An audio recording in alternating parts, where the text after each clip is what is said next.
ನಿನ್ನೆ ಸರ್ಕಾರದ ಕಡೆಯಿಂದ ಒಂದು ನಿಲುವು ಪ್ರಕಟ ಮಾಡಿದ್ರು. ಕರ್ನಾಟಕದಲ್ಲಿ ಖಾಸಗಿ ಉದ್ದಿಮೆಗಳಲ್ಲೂ ಸಿ ಮತ್ತು ಡಿ ವರ್ಗದ ಉದ್ಯೋಗವನ್ನು ಕನ್ನಡಿಗರಿಗೆ ಮೀಸಲಿಡಬೇಕು ಅಂತ ಹೇಳಿ. ನಾನು ಮುಖ್ಯಮಂತ್ರಿಗಳಿಗೆ ಒಂದು ಪ್ರಶ್ನೆ ಕೇಳಲಿಕ್ಕೆ ಬಯಸ್ತೇನೆ. ಈ ವಿಷಯದಲ್ಲಿ ನಿಮ್ಮ ಬದ್ಧತೆ ಏನು? ಕೇವಲ ನಿಮ್ಮ ಸರ್ಕಾರದ ಮೇಲೆ ಮತ್ತು ನಿಮ್ಮ ಮೇಲೆ ಹಗರಣಗಳು ಸುತ್ತಕೊಂಡಿದ್ದಾವೆ ಅನ್ನೋ ಕಾರಣಕ್ಕೋಸ್ಕರ ವಿಷಯಾಂತರ ಮಾಡೋಕ್ಕಾಗಿ ನೀವು ಈ ವಿಷಯವನ್ನು ಪ್ರಸ್ತಾಪ ಮಾಡಿದ್ದೀರಿ. ನಿಮಗೆ ಈ ವಿಷಯದಲ್ಲಿ ಬದ್ಧತೆ ಇಲ್ಲ. ಮೂಢ ಹಗರಣ ನಿಮ್ಮ ಕೊರಳಿಗೆ ಸುತ್ತಕೊಳ್ಳುತ್ತೆ ಅಂತ ಸ್ಪಷ್ಟ ಇದೆ. ಮಹರ್ಷಿ ವಾಲ್ಮೀಕಿ ಹಗರಣದಲ್ಲಿ ಬೇಲಿಯೇ ಎದ್ದು ಹೊಲಮೇಯ್ದ ರೀತಿಯಲ್ಲಿ ಮಂತ್ರಿಯೇ ಯೋಜನೆ ರೂಪಿಸಿ ನಕಲಿ ಖಾತೆಗಳಿಗೆ ಹಣ ವರ್ಗಾವಣೆ ಮಾಡಿ ವಂಚನೆ ಮಾಡಿರೋದು ನಿಮಗೂ ಗೊತ್ತಿದೆ. ಈ ಹಗರಣಗಳು ನಿಮ್ಮ ಸರ್ಕಾರದ ಇಮೇಜಿಗೆ ಧಕ್ಕೆ ತಂದಿದ್ದಾವೆ. ಈ ಕಾರಣಕ್ಕೆ ರಾಜ್ಯದ ಜನರನ್ನು ಭಾವನಾತ್ಮಕವಾಗಿ ದಿಕ್ತಪ್ಪಿಸೋದಕ್ಕೆ ನೀವು ಈ ಪ್ರಸ್ತಾಪ ಮಾಡಿದ್ದೀರಿ ಅನ್ನೋದು ಸ್ಪಷ್ಟ. ಯಾವುದೇ ಈ ರೀತಿಯ ಪ್ರಸ್ತಾವನೆಗಳನ್ನು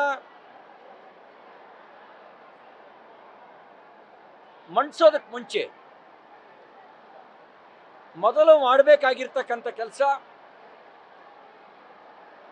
ಸಂಬಂಧಪಟ್ಟ ಉದ್ದಿಮೆದಾರರ ಜೊತೆಯಲ್ಲಿ ಸಮಾಲೋಚನೆ ಮಾಡಿ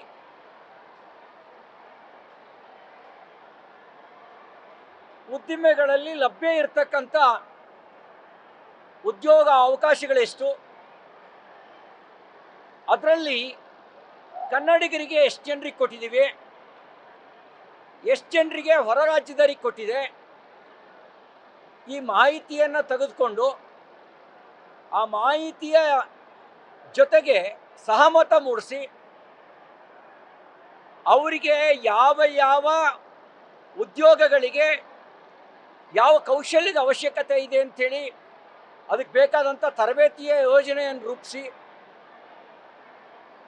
ಆಮೇಲೆ ಅದನ್ನು ಕಾನೂನನ್ನ ತಂದರೆ ಅದು ಬದ್ಧತೆ. ನಾನು ನಿಮ್ಮನ್ನು ಕೇಳ್ತೇನೆ, ನೀವು ಇದಕ್ಕೆ ಸಂಬಂಧಪಟ್ಟಂತೆ ಎಷ್ಟು ಸುತ್ತಿನ ಮಾತುಕತೆಯನ್ನು ಯಾರ ಜೊತೆ ನಡೆಸಿದ್ದೀರಿ? ಇದು ಕೇವಲ ವಿಷಯಾಂತರ ಮಾಡುವಂಥ ಒಂದು ಷಡ್ಯಂತ್ರದ ಭಾಗವೇ ಹೊರತು ಈ ವಿಷಯದಲ್ಲಿ ನಿಮಗೆ ಬದ್ಧತೆ ಇಲ್ಲ ಅನ್ನೋದು ಸ್ಪಷ್ಟ ಆಗುತ್ತೆ. ನಾನು ಈ ಸಂದರ್ಭದಲ್ಲಿ ಆಗ್ರಹಿಸ್ಲಿಕ್ಕೆ ಬಯಸ್ತೇನೆ, ಹೇಗಿದ್ದ ಸಿದ್ದರಾಮಯ್ಯನವ್ರು ಹೇಗಾದರು ಅನ್ನೋದಕ್ಕೆ ನೀವು ಜೀವಂತ ಉದಾಹರಣೆ ಆಗಿದ್ದೀರಿ. 2006ರಲ್ಲಿ ಉಪಚುನಾವಣೆ ಬಂದಾಗ ಅವತ್ತು ಚಾಮುಂಡೇಶ್ವರಿ ಕ್ಷೇತ್ರದ ಉಪಚುನಾವಣೆ ಬಂದಾಗ ಬಿಜೆಪಿ ಮತ್ತು ಜನತಾದಳದ ಸಮ್ಮಿಶ್ರ ಸರ್ಕಾರ ರಾಜ್ಯದಲ್ಲಿತ್ತು. ಮಾಧ್ಯಮದವರು ನನಗೆ ಪ್ರಶ್ನೆ ಕೇಳಿದ್ರು, ಉಪಚುನಾವಣೆ ಬಗ್ಗೆ ನಿಮ್ಮ ಭಾವನೆ ಏನು ಅಂತ, ಲೋಕಾಭಿರಾಮ ಮಾತುಕತೆ ಆಡಬೇಕಾದ್ರೆ. ಆಗ ನಾನು ಹೇಳಿದೆ, ಹೋರಾಟಗಾರರು ಸೋಲಬಾರ್ದು, ಪಕ್ಷ ಬೇರೆ ಇರ್ಬೋದು, ಸಿದ್ದರಾಮಯ್ಯನಂತವರು ವಿಧಾನಸಭೆಗೆ ಬರಬೇಕು ಅಂತ ನನ್ನ ಭಾವನೆಗಳನ್ನು ಹಂಚಿಕೊಂಡಿದ್ದೆ. ನೀವು ಅವತ್ತು ಅಹಿಂದ ಚಳವಳಿಯನ್ನು ಹುಟ್ಟುಹಾಕಿದ್ರಿ. ನಾವು ನೋಡಿದ್ದು ಒಬ್ಬ ಹೋರಾಟಗಾರನಾಗಿ, ತಾತ್ವಿಕವಾಗಿ ನೀವೊಂದು ಪಾರ್ಟಿ ನಾವೊಂದು ಪಾರ್ಟಿ ಇದ್ರೂ ಕೂಡ ಒಬ್ಬ ಹೋರಾಟಗಾರ ಇರಬೇಕು ಅಂತ ಯೋಚನೆ ಮಾಡಿದ್ವಿ. ನೀವು ಯಾವ ವರ್ಗ ನಿಮಗೆ ರಾಜಕೀಯ ಪುನರ್ಜನ್ಮ ಕೊಡ್ತೋ, ಯಾವ ವರ್ಗ ನಿಮ್ಮ ರಾಜಕೀಯ ಭವಿಷ್ಯವನ್ನು ರೂಪಿಸ್ತೋ, ಆ ವರ್ಗದ ಕಲ್ಯಾಣಕ್ಕಾಗಿ ಬಳಕೆ ಆಗಬೇಕಾದಂಥ ಹಣ, SC ST ಹಣ ಇರ್ಬೋದು, ಅಲ್ಪಸಂಖ್ಯಾತರ ಹಣ ಇರ್ಬೋದು, ಹಿಂದುಳಿದ ಇಲಾಖೆಯ ಹಣ ಇರ್ಬೋದು, ಅದರ ಲೂಟಿ ಮತ್ತು ದುರ್ಬಳಕೆ ದುರ್ಬಳಕೆಗೆ ನೇರವಾಗಿ ನಿಮ್ಮ ಸರ್ಕಾರವೇ ಹೊಣೆ ಹೊತ್ತಿದೆ. ಲೂಟಿಗೆ ನಿಮ್ಮ ಸಚಿವ ಸಂಪುಟದ ಸಹೋದ್ಯೋಗಿಗಳೇ ಭಾಗಿಯಾಗಿದ್ದಾರೆ. ಇಷ್ಟಾದ್ಮೇಲೂ ಕೂಡ ಇದೇನು ಸಂಬಂಧನೇ ಇಲ್ಲ, ಇದೊಂದು ಹಗರಣವೇ ಅಲ್ಲ ಅನ್ನೋ ರೀತಿಯಲ್ಲಿ ನೀವು ವರ್ತಿಸ್ತಾ ಇರ್ತಕ್ಕಂಥದ್ದು. ಆ ಹೋರಾಟಗಾರ ಸಿದ್ದರಾಮಯ್ಯನವರು ರಾಜಕೀಯವಾಗಿ ಇವತ್ತಿಲ್ಲ. ಇವತ್ತಿರೋದು ಕೇವಲ ಆಷಾಢಭೂತಿ. ಇವತ್ತು ಕೇವಲ ತನ್ನ ವೈಯಕ್ತಿಕ ಅಧಿಕಾರ ಉಳಿಸ್ಕೊಳ್ಳೋದಕ್ಕೆ ಯಾವುದೇ ಮಾರ್ಗವನ್ನು ಅನುಸರಿಸಲಿಕ್ಕೆ ಸಿದ್ಧರಾಗಿರ್ತಕ್ಕಂಥ ಸಿದ್ಧಕಲೆ ಹಸ್ತ ಸಿದ್ದರಾಮಯ್ಯನವರು ಮಾತ್ರ ಇರೋದು ಅನ್ನೋದು ಸ್ಪಷ್ಟ ಆಗುತ್ತೆ. ನಾವು ಆಗ್ರಹ ಮಾಡ್ತೇವೆ, SCP TSP ಅನುದಾನದ ದುರುಪಯೋಗವನ್ನು ನೀವು ಮಾಡ್ಕೊಂಡಿದ್ದೀರಿ. ತಕ್ಷಣ SCP TSP ಅನುದಾನವನ್ನು ಆ ಜನರ ಕಲ್ಯಾಣದ ಅಭಿವೃದ್ಧಿ ಯೋಜನೆಗಳಿಗೆ ಮಾತ್ರ ಬಳಕೆ ಮಾಡಬೇಕು, ನಿಮ್ಮ ಗ್ಯಾರಂಟಿಗಲ್ಲ. ಗ್ಯಾರಂಟಿ ಅನ್ನೋದು ಅದು general subject, not SCP TSP. SCP TSP specifically SCP TSP ಕಲ್ಯಾಣಕ್ಕಾಗಿಯೇ ಬಳಕೆಯಾಗಬೇಕು. ಅದರ ದುರ್ಬಳಕೆಯನ್ನು ತಕ್ಷಣ ನಿಲ್ಲಿಸಬೇಕು ಅಂತ ಆಗ್ರಹಿಸ್ತೇನೆ. ಜೊತೆಗೆ ಮೂಢ ಹಗರಣ ಇರ್ಬೋದು, ಮಹರ್ಷಿ ವಾಲ್ಮೀಕಿ ಹಗರಣ ಇರ್ಬೋದು, ನಿಗಮದ ಹಗರಣ ಇರ್ಬೋದು, ಅದರ ನೈತಿಕ ಹೊಣೆಯನ್ನು ನೀವು ಹೊತ್ಕೊಳ್ಬೇಕು. ನೀವೀಗ ಮೂಢ ಹಗರಣಕ್ಕೆ ದೇಸಾಯಿ ಕಮಿಷನನ್ನು ನೇಮಕ ಮಾಡಿದ್ದೀರಿ. ನಾನು ನಿಮ್ಮನ್ನು ಕೇಳಕ್ಕೆ ಬಯಸ್ತೇನೆ, ಅರ್ಕಾವತಿ ರೀಡು ಪ್ರಕರಣ ಬಂದಾಗ ಆಗ ನಿಮ್ಮ ಮೇಲೆಯೇ ಆರೋಪ ಕೇಳಿ ಬಂದಿತ್ತು. 1000ಕ್ಕೂ ಹೆಚ್ಚು ಎಕರೆ ಜಮೀನನ್ನು